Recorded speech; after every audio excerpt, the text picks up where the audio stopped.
Good morning, traders. This is Shane Scott, the moderator of Newsware's Trade Talk. At Trade Talk, we're providing you with the most up-to-the-minute news on the market, along with the facts, themes, and short-term trading ideas for the day ahead. Joining me today is our trading anchor, Bill Olson, who brings over 30 years of institutional trading knowledge to our program. Let's get things started with our markets update. U.S. futures are moving higher this morning, with S&P futures up 0.34%, Dow futures up 0.32%, and NASDAQ futures up 0.21%. Markets have moved higher along with European equities today as investors bet on resilient economic recovery from the pandemic. Treasury yields have risen higher. Oil has paired gains ahead of the OPEC Plus meeting that could result in a rise in output. The yield on 10-year treasuries rose 2 basis points to trade above 1.3%. Over in Asia, the MSI Asia Pacific gauge hit the highest level in over a month, bolstered by a rally in Japan. Chinese tech stocks extended their last rebound in the hope that the worst for Beijing's regulatory clampdown has passed. Bill, what are you seeing as far as market updates? Shane, I'm watching the S&Ps. The S&Ps are showing solid gains this morning, and this push higher really is expected. The move is all about the economic reports that are coming out today, in particular the ADP employment report that's due out at 8:15 this morning. We also got that August PPI report, and don't forget about the IEA oil stockpiles report that are all being released today. That OPEC meeting that's going on today. Yes, they're going to, it's very highly anticipated that they're going to, announce their plans to do another production increase. We're looking at 400,000 barrels per day. Anything, more than that would really create oil prices to start to slip. Remember, 2 weeks ago, President Biden came out and told OPEC, hey, increase your production. So there is a possibility that they may go above the 400,000 barrels per day mark. I'm looking over at Asia. Asia's higher. I'm looking over at Europe. Europe's trading up. So we got really good tailwinds going into today. I'm looking at the earnings that are coming out. We got Five Below. We get Signet Jewelers. We have Land's End, Broadcom, DocuSign, Sienna, and others. So there's a lot of good stuff on the tape, and it's an exciting part of the week. I will say that, Shane. Let's talk about earnings to watch. Why don't we talk about what came in so far, Bill? EVH came in last night. That's Paul Victor Henry. This is one of the ones we talked about on Monday. They beat by $1.20, and they did it on higher revenue. They raised guidance. You see the stock this morning. It's up 9% in the pre-market. This was a nice winner. A ticker AMBA. Apple, Mary, Boy, Apple. This is the umbrella. They did a 10-cent beat on higher revenue. This morning, the stock is up 9.32%. You look at, CrowdStrike, that's ticker CRWD, Charlie, Richard, William, David. They came in with a 2-cent beat. They did it on higher revenue.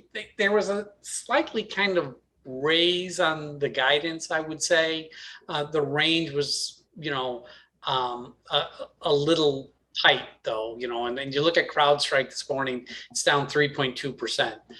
Con Stores, that's ticker CONN, Charlie, Oscar, Nancy. I like Con Stores. Never been to one, never seen one, but everything I've read is real positive.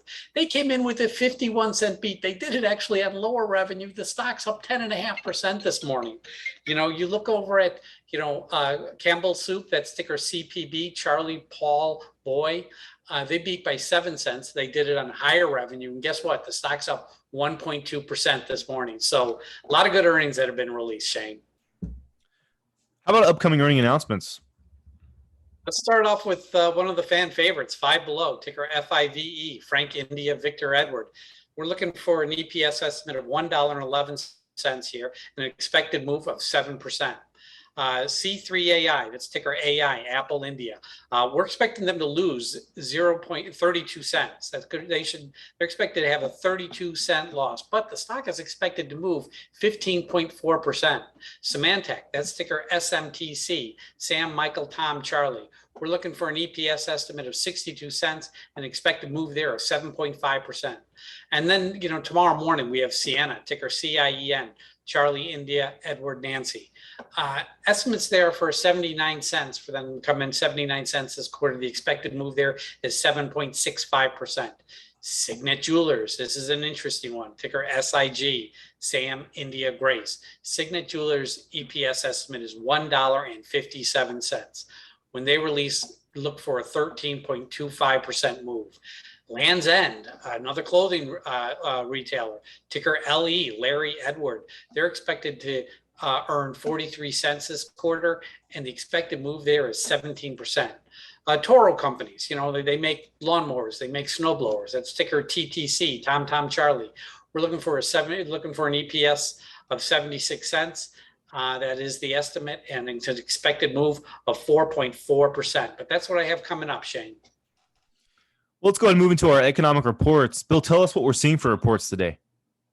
All eyes are going to be on this ADP employment report that's coming out at 8:15. Now, it's not a highly correlated report to the non-farm payrolls report to Friday, but it is going to be one that will be, watched very closely today. The ADP employment report comes out at 8:15 a.m. At 9:45 a.m., we have the PMI manufacturing report. At 10 a.m., we have the ISM manufacturing index. These PMI numbers are for August, so they're the final. At 10 a.m., we have data on construction spending, and at 10:30, we have the stockpile figures from the EIA.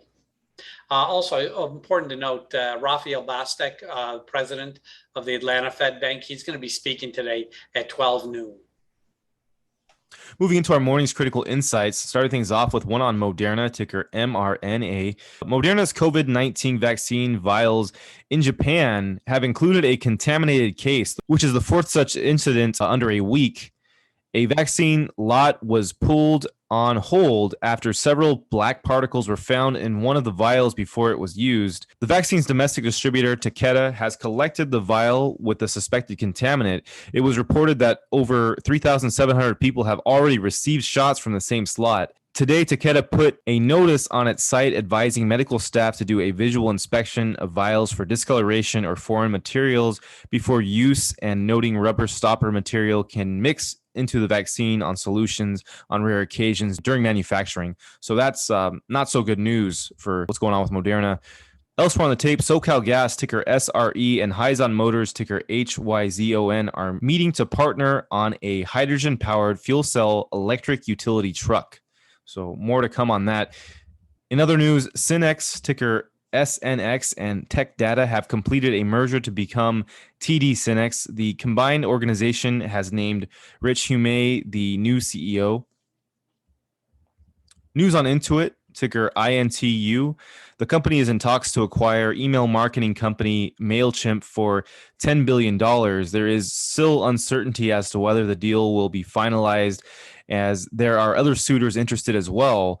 Intuit is seeking to further enhance its products offering by adding MailChimp to its QuickBooks account and Credit Karma. In other news, Bain Capital, ticker BCSF, said that it is nearing a $1.2 billion deal to acquire Berlin Brands Group. Other acquisition news, Fat Brands, ticker FAT, a restaurant franchise company, has agreed to acquire Twin Peaks restaurant chain for $300 million. Twin Peak, a chain of sports lodges known for scratch-made food and signature draft beers, will be bought from the Garnet Station Partners. The transaction is expected to close by the end of September 2021. Lastly, for me, some news on Robinhood, ticker HOOD. Robinhood's shares are down 1.5% after the company had said the U.S. Securities and Exchange Commission was reviewing a filing of a share sale by a group of its shareholders. Robinhood had announced earlier investors may decide to sell up to 98 million shares with no proceeds going to the company. Today, the company amended these resale filing with the SEC to say that there are no shares that can be sold before the SEC completes the review process and declares the filing effective. Once the SEC staff completes this review, Robinhood intends to file an acceleration request. Bill, what are you seeing as far as this morning's news? Well, Shane, break my news alerts down into specific, sectors. I'm looking, at oil and gas. I'm looking at semiconductors. I'm looking at FANG stocks. I also break it down into events, whether that be, earnings, dividend announcements, buybacks, you name it. I have alerts for everything. I'm looking at my FANG alert this morning, and, Google's out there. Google is saying that it's going to appeal that 500 million euro fine that was imposed by France's antitrust watchdog group in July. I see that Amazon's they sent out a press release late last night, about 11:50 p.m. They put out the press release saying fully managed data visualization service gives customers a scalable, secure, and highly available way to visualize operations, metrics, logs, and traces across multiple AWS and third-party sources. I also see that Amazon is planning to hire over 55,000 corporate staff globally, including 40,000 here in the U.S. Google's another story on Google. They're delaying their return to office for their corporate staff until January 10th. They're really the largest company to extend that work from home protocols amid the rising COVID-19 infections. Thrown over to my Dow 30 stocks, Walmart. Walmart's aiming its grocery delivery networks into New York City. Now, Walmart really has no footprint in New York City. You're not going to walk around the boroughs of New York and find many Walmarts, but it is a huge opportunity for their, delivery service. So yeah, this makes a lot of sense to me. I'm looking at shares of Walmart this morning, and what is it? The stock's up, 39 cents in the pre-market. That's interesting. Procter & Gamble, ticker PG, they're ramping up production, paper production, due to increases in demand of toilet paper and paper towels. People are still stocking up, and they have their production facilities running 24/7. Verizon, ticker VZ, Victor Zebra, they said early this morning that they are seeing some impact from the devastation caused by the wildfires in California. Currently, what I see is Verizon has 9 sites that are out of service with restoration efforts being slowed due to the hazard conditions. Disney announced yesterday that their content from their streaming service Hotstar is going to be migrated to ESPN Plus in the Hulu streaming platforms here in the United States. This Hotstar, produces, cricket, sporting events like cricket games. This stuff is really highly followed, really highly watched. It's a big boom for Disney, believe it or not. We have cricket stores from a vendor on Newsware, and I have users that just subscribe to us just because they want those cricket scores every day. In terms of the options market, here's some stocks that had an unusually implied volatility movement yesterday. Bed Bath & Beyond, that's ticker BBBY, boy, yellow. Volatility index movement is increasing versus the 30-day. Pinterest, that's ticker PINS, Paul, India, Nancy, Sam. Volatility index movement there is actually decreasing versus the 30-day historical vol. Vinco Ventures, that's ticker BBIG, boy, India, Grace. Volatility index there, you're seeing it increasing versus the 30-day historical volatility numbers. In terms of buyback news, Campbell Soup, ticker CPB, Charlie Paul Boy, they announced a 500 million stock repurchase plan. But that's what I have for this morning news announcements, Shane. Well, let's talk about our Trade Talk picks for today. I'm picking Land's End, ticker LE. So this is a clothing retailer, and it's also an earnings play. They're reporting tomorrow morning, and clothing is doing well. PVH just ran up $6. It's up $10.50 a day. And, Land's End is one I can see doing well today too, doing well in a similar fashion. They've got room to run up to $40. They're at about $33.85 a share. Yeah, could run up to as high as $40. And, I see them going higher, and I think that they will. So that's my pick. What's yours looking like, Bill? I'm staying in the same kind of sector, but I'm going really with the jewelry sector. I'm looking at Signet Jewelers. That's ticker SIG, Sam India Grace. I mean, the fact is, this is an earnings play, so you got to wait for your opening price. But the narrative surrounding, Signet Jewelers is really positive for this quarter. In fact, on August 24th, Citibank placed the stock on its 30-day catalyst watch list. So that's a big positive. You don't make that list if they don't think that you are not going to beat earnings. The company delivered a really strong quarter. Last time they reported, they beat the estimates by over $1. And in last quarter's earnings release, the CEO came out in the release and he said, "We are outpacing market growth and gaining market share consistent with our inspiring brilliance strategy. Specifically, we are winning our biggest banners through customer-inspired differentiation, as evidenced by double-digit revenue growth in both K's and Zales versus this time 2 years ago." So yeah, I'm positive on Signet Jewelers, ticker SIG, Sam India Grace. It's an earnings play, but it's one that I think will do well. Sam India Grace, Signet Jewelers. Well, let's move into what's hot off the press. This is the news that's hitting the tape as we speak, moving the stocks today. Let's go ahead and get into it. Bill, what are some headlines we should let traders know about? KSU, Kilo Sam under. Kansas City Southern received an unsolicited proposal from Canadian Pacific.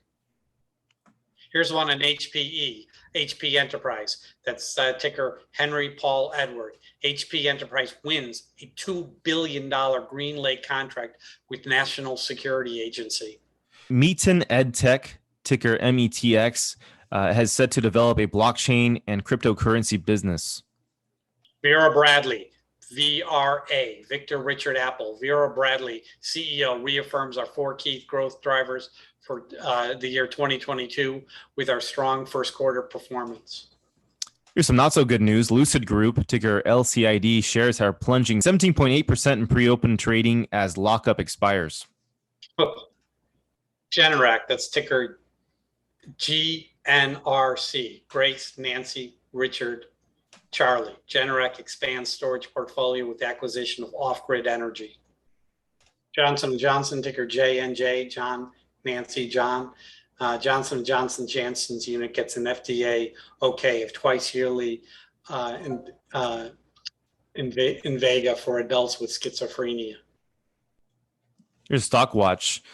Con, ticker CONN, the stock has jumped 8% in pre-market to $26.54 after their quarter two results beat estimates. Vera Bradley, that's ticker VRA, Victor Richard Apple. They reported second quarter results of 28 cents. Now the consensus there was 33 cents. So you're looking at a 5-cent miss there. Some news on Shell, ticker RDSA. Shell aims to install 50,000 EV charge posts in the UK by 2025. Anything else interesting for you, Bill? No, other than I'm looking at my monitor for my Dow stocks, and they're all green today. So that's a great indicator for a positive opening. But that's all I have for you today, Shane. That's going to do it for what's hot off the press then. And traders, keep in mind, you can receive these same breaking stories just like us simply by subscribing at newsware.com. It'll definitely up your trading game. So check us out for a free trial. Moving into our scoreboard, talking about how our picks did from Tuesday. I had a CrowdStrike, ticker CRWD. It opened at $281.99. And minutes after the open, the price dropped down to $279.33, which would have been a good time to buy. And we did talk about let's wait for some weakness. So there was some weakness there. And from there, the share price rose up to $286.12, which was a 2.43% gain. But from there, the price turned lower and ended up dropping to $281. However, we were hoping that this share price would really find its gains in the post-market after the performance from its earnings announcement, but it ended up being a different story, and the price has receded down to $270.71. So tough break for CrowdStrike. How'd yours end up doing, Bill?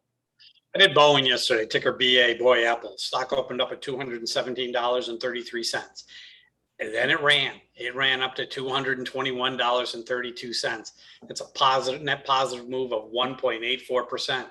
You know what? Stock did wind up closing at $219.50, which is still a 1% beat on the day.